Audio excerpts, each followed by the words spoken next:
Hello, Taurus, Sun, Moon, Rising, and Venus signs. Kamusta kayo? Sana po nasa mabuti kayong kalagayan. Welcome back po sa Star Tarot. At kung bago kayo rito, welcome din po kayo. Please subscribe, like, share my videos, and leave me a comment po kung naka-resonate kayo. Thank you. So, first message po ninyo, Marionette. No? So, siguro, ang iba sa inyo dito, Taurus, uh, yung parang baka merong ibang taong nagdidikta sa inyo, merong taong siya yung nagpapatakbo ng buhay mo, no? Maaaring you're being told to do this and do that, and parang hindi ka na nabibigyan ng pagkakataon na yung gusto mo naman yung magawa mo.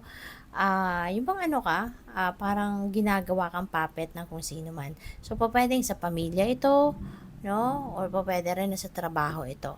'Di ba? May mga ganun tayo na parang nakalagay lang tayo sa isang box, 'di ba? At kung ano lang yung sinasabi sa atin na gawin natin, yun na lang ang nagagawa natin kasi yung parang napipigilan or pinipigilan tayo na gawin ang gusto natin, ma-express yung sarili natin, yung ganon, 'di ba?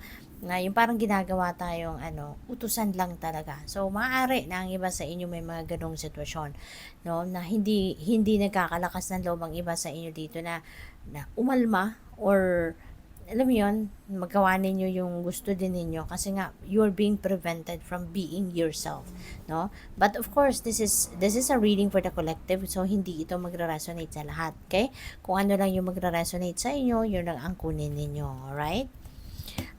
We have bully. Yan. So, may nagbubully talaga. No? Para sa iba sa inyo, kung sino man itong nag-uutos lang sa iyo, kung sino itong siya yung nasusunod, maybe that person is also talagang bullying you big time, no? So, po pwedeng gano'n. Siguro, sobrang bait ninyo, no? Sobrang bait ninyo, kaya ayaw ninyo ng gulo, ayaw ninyo ng diskusyon, ayaw ninyo ng parang lalabas kayo na nagrereklamo kaya sumusunod na lang kayo, no? Yung parang nagbabaw na lang kayo, hinahayaan nyo na lang sila, 'di ba? Nagawin nila yung kung ano gusto nila, 'di ba? Pwedeng ganun ang sitwasyon dito. Pero you should know, no? You should know your worth. Okay? You should know your worth. And siguro pag-isipan din ninyo na kung ano ang para sa iyo, kung ano naman ang deserve ninyo, ipaglaban niyo naman 'yun kasi buhay ninyo 'yan, sarili ninyo 'yan. So, pag-isipan ninyong mabuti na kung ano yung makakabuti sa inyong sitwasyon, okay? And then as long as mapoprotektahan nyo pa rin yung sarili ninyo, no? Yun ang gawin ninyo, no? Maybe kailangan din ninyong pag-isipan o na build kayo ng strong personal boundaries, no? Para siguro unti-unti makuha mo naman yung respeto, no, ng mga tao sa paligid ninyo, magkaroon kayo ng respeto sa sarili ninyo, yung ganun ba, no? Para sa iba sa inyo siguro makasubject kayo ng chismis, no? Maaari ang iba sa inyo pinagchichismisan kayo, baka ang iba sa inyo naiinggit, no? Maraming naiinggit sa inyo kaya 'di ba? Pag may inggit, no?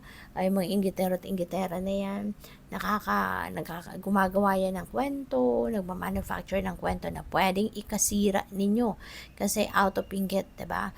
Na yung mga ganon. Kaya dahil kayo magdadasal, no? Always call on Archangel Michael to protect you and keep you away from this kind of energies. Okay? Pagdasal mo na din yung mga taong itong nabubuli sa'yo, mga nagchichismis sa'yo, di ba?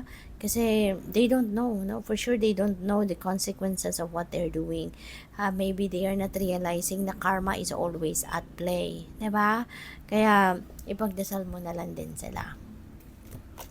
We have stop. Ayan. So, maybe kailangan mo munang tumigil, no? Stop and give yourself time para makapagnilay-nilay ka, para makapagmuni-muni ka, para makapag-isip-isip ka. Take a break, no? Para mabigyan mo yung sarili mo ng time para makapag-re-evaluate what is happening sa buhay mo, mapag-isipan mo yung mga nangyayari sa buhay mo sa ngayon, okay? Or baka, ang iba sa inyo, siguro, madami kayong ginagawa, no? Maybe you are always busy, you're always preoccupied, and maybe you don't even have time to rest. Kaya ito, stop muna kayo, okay? Para magpahinga naman kayo. You have fury, nabubwisit na kayo, nagagalit na kayo, no? Kaya siguro dito, 'di ba? Baka sobra ng pambubuling ginagawa sa iyo, kaya nagagalit kayo. Pero feeling ko yung galit na 'to, hindi rin naman ninyo ito mapakita sa kanila. You know? Parang within yourself nagagalit kayo. Kaya kailangan ninyo na stop muna kayo diyan, ano, at magnilay-nilay kayo. Pag-isipan ninyong mabuti what's the best thing to do rito. Okay? Kasi hindi rin maganda na yung galit ninyo ilalabas ninyo at papakita ninyo sa kanila, or alam mo yun, kasi it might backfire on you then, 'di ba? At yung mga taong ito, mga palaban ito, at hindi yung mga taong ito, mga nambubuli na yan, ako, hindi yan nag-iisip ng tama. Hindi yan, wala sa kanila yung ano, yung paglulugar ng sarili nila, walang ganoon. Kaya kailangan mong pag-isipan mabuti what are the things that you need to do para maharap mo sila kung gusto mo silang harapin. Pero hindi dito uubra yung magagalit-galitan kayo na haharapin mo sila, kasi nako, hindi ka uurungan ng mga yan. Okay? Kaya pag-isipan ninyong mabuti. Okay? Take a step back at mag-isip ka muna. Alright? So, by the way, maraming salamat muna for being here. Thank you for subscribing. And if you haven't subscribed yet, subscribe na po kayo. Okay? Thank you. And meron po tayong join button sa baba ng video. Kung gusto nyo pong mag-member, yun lang po ang pipindutin ninyo. Okay? At saka, salamat sa mga nagpapadala ng super thanks, ng donasyon, at sa mga hindi nag-skip ng ads po. Maraming salamat din for your time and your support. So, we have 4 of spring. Ayan. Panahon muna ngayon para mag-chill kayo. Panahon muna ngayon na mag-step back muna kayo, no? From what is keeping you busy. Talikod muna kayo sa inyong mga worldly things na pinagkakaabalahan, at give yourself time to sit back, relax, diba? And celebrate, no? Kung ano man ang mga bagay na dapat ninyong i-celebrate. Maaari na meron ditong achievement ang iba sa inyo, maaaring meron din ditong mga okasyon, no? Siguro mga kaibigan, kapamilya ninyo, maaari kayo ay maiimbitahan. So, go for it. Okay, ano din naman ito, entitled din naman kayo na makipagsaya, entitled din naman kayo na makipag-celebrate kayo, kaya go for it. Huwag kayong magdalawang isip, okay? We have 2 of winter. Meron ditong decision making na kailangan kayong gawin, but parang hindi pa ninyo ito mapapagdesisyonan sa ngayon, nagdadalawang isip pa kayo, no? You are still torn between choices dito.